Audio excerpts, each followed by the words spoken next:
Psalm 105.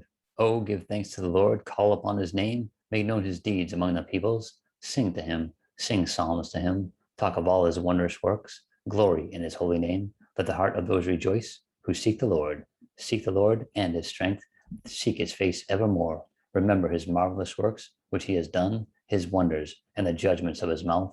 O seed of Abraham, his servant, you children of Jacob, his chosen ones. He is the Lord our God. His judgments are in all the earth. He remembers his covenant forever, the word which he commanded for 1,000 generations, the covenant which he made with Abraham and his oath to Isaac, and confirmed it to Jacob for a statute, to Israel as an everlasting covenant, saying, to you I will give the land of Canaan as the allotment of your inheritance. When they were few in number, indeed, very few, and strangers in it, when they went from one nation to another, from one kingdom to another people, he permitted no one to do them wrong. Yes, he rebuked kings for their sakes, saying, do not touch my anointed ones, and do my prophets no harm. Moreover, he called for a famine in the land. He destroyed all the provision of bread. He sent a man before them, Joseph, who was sold as a slave. They hurt his feet with fetters. He was laid in irons until the time that his word came to pass. The word of the Lord tested him. The king sent and released him. The ruler of the people let him go free. He made him lord of his house and ruler of all his possessions, to bind his princes at his pleasure and teach his elders wisdom. Israel also came into Egypt, and Jacob dwelt in the land of Ham.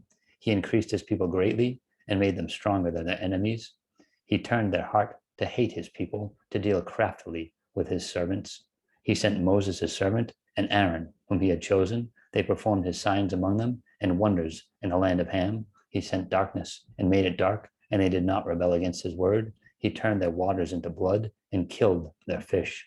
The land abounded with frogs, even in the chambers of their kings. He spoke, and there came swarms of flies and lice in all their territory. He gave them hail for rain and flaming fire in their land. He struck their vines also and their fig trees and splintered the trees of the territory. He spoke, and locusts came, young locusts without number, and ate up all the vegetation in their land and devoured the fruit of their ground. He also destroyed all the firstborn in the land, the first of all their strength.